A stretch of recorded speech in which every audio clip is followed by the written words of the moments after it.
Assalamu alaikum, bienvenue dans une nouvelle vidéo avec Insan Academy Online. Cette fois, on va faire ensemble des QCM sur l'histologie du système nerveux et organes du sens. Alors, on va commencer avec première QCM. Concernant l'épithélium olfactif, proposition A, c'est un épithélium prismatique pseudostratifié. Oui, c'est vrai. B, les cellules olfactives sont des cellules bipolaires. Oui, c'est aussi vrai. Comme on peut le voir ici, elle a la forme d'un neuron bipolaire avec deux expansions. Alors, proposition C, c'est un organe de son secondaire. C'est faux. Il s'agit d'un seul neuron sensorial. C'est pour ça qu'il représente le seul organe de sens primaire. Proposition D, les cellules olfactives possèdent un axone traversant le chorion sous-jacent. Oui, c'est vrai, et l'ensemble de ces axons forment le nerf olfactif. Proposition E, les cellules olfactives se localisent dans la partie superficielle de l'épithélium. C'est faux, ils se localisent dans la moitié basale de l'épithélium olfactif. Voyons le schéma. Donc les propositions justes sont A, B, D. Le QCM suivant, les axons de certains neurones quittent la moelle épinière, lesquels? A, les motoneurones. Oui, et l'axon se termine au niveau de la plaque motrice en général. B, les cellules de Renshaw. Non, car ils sont des cellules qui assurent la connexion entre les neurones de la moelle épinière. C, les cellules féniculaires. Et attention, là c'est un piège, car ces cellules ne quittent jamais le névrax, mais ils quittent la moelle épinière vers le cervelet. Donc, c'est vrai. D, les neurones végétatifs préganglionnaires. Oui, ils quittent la moelle épinière par la racine antérieure. E, les cellules de la substance gélatineuse. Non, ils ne quittent pas. Donc, les propositions justes sont A, C, D. Le QCM suivant, numéro 3, dans l'organe de Corti, les cellules auditives, ou bien d'autres termes, les cellules sensoriales ciliées, A, sont soutenues par les cellules de Déter. Oui, c'est vrai. Voyons le schéma. B, compte 3 types différents. Non, c'est faux, car il n'y a que 2 types. Cellules ciliées externes et cellules ciliées internes. C, entre en contact avec la membrana tectoria. Oui, par l'intermédiaire de l'air stéréocyle, donc c'est vrai. D, se situe dans la strée vasculaire. C'est faux. Déjà, l'organe de Corti est séparé de la strée vasculaire par le sillon spiral externe. E, montre une richesse en stéréocyle. C'est vrai, c'est l'un de leurs principaux caractéristiques. Donc, les propositions justes sont A, C, E. Le QCM numéro 4, les cellules de Merkel. A, ont des rapports étroits avec les terminaisons nerveuses disposées en disque à leur contact. Oui, c'est juste. Voyons le schéma. B, contient des vésicules accordances. Oui, c'est vrai aussi. C, sont situés dans la couche superficielle de l'épiderme. C'est faux. Ils sont situés dans la couche basale de l'épiderme. D, sont des points de réception du chaud et du froid. Non, c'est faux.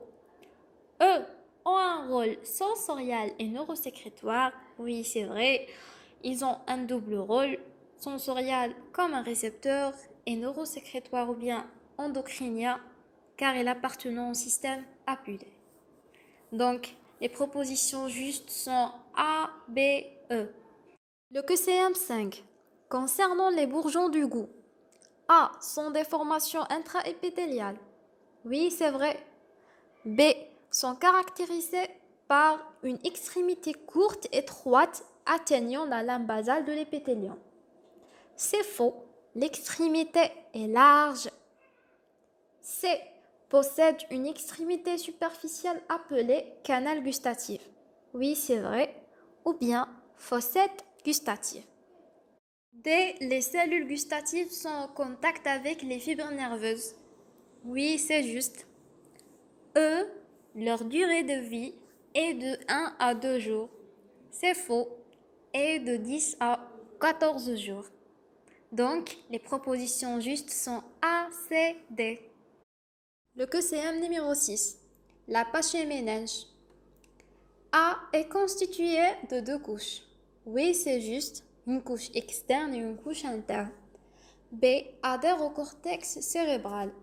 Non, la pachyménage, c'est la dure-mère. La dure-mère n'adhère pas au cortex cérébral. C'est la primère qui adhère au cortex cérébral. C désigne l'arachnoïde. Non, c'est la dure-mère. D est riche en tissu conjonctif dense. Oui, c'est juste, est une épaisse lame de tissu conjonctif dense. E contient des sinus veineux. Oui, c'est juste. Donc, les propositions justes sont A, D, E. Le QCM7. Dans la couche granuleuse interne de la rétine visuelle se trouve proposition A, les synapses entre les cellules amacrines et ganglionnaires.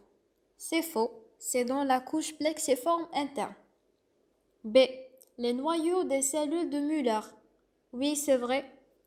C, les noyaux de cellules amacrines. Oui, c'est vrai. D, les noyaux des neurones ganglionnaires.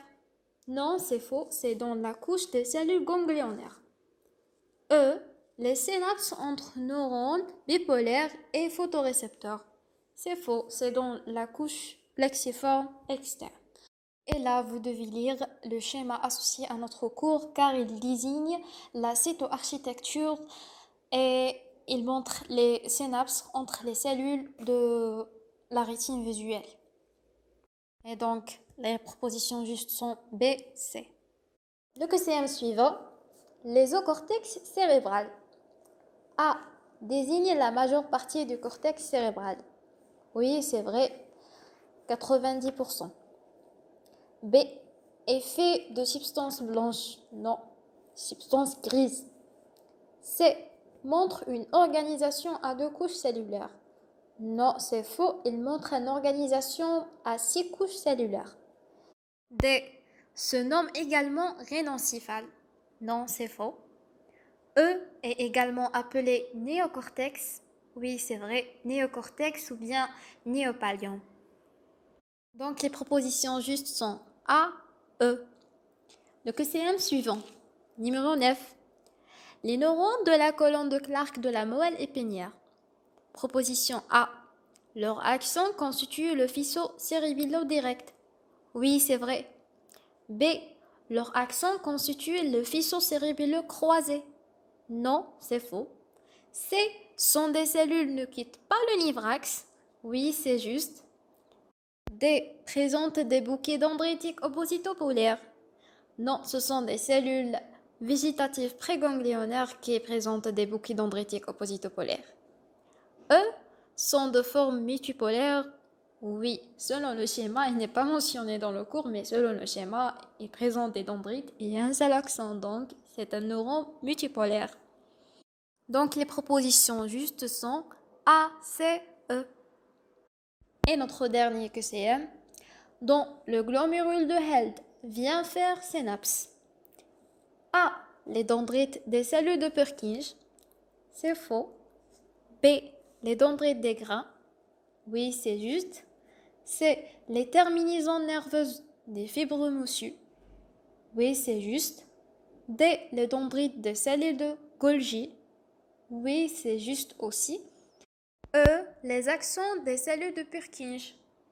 C'est faux. En résumé, la cellule de Purkinje ne font jamais des synapses dans le glomérule du Held. Et alors, les propositions justes sont B, C, D. Et alors, merci pour votre attention et bon courage!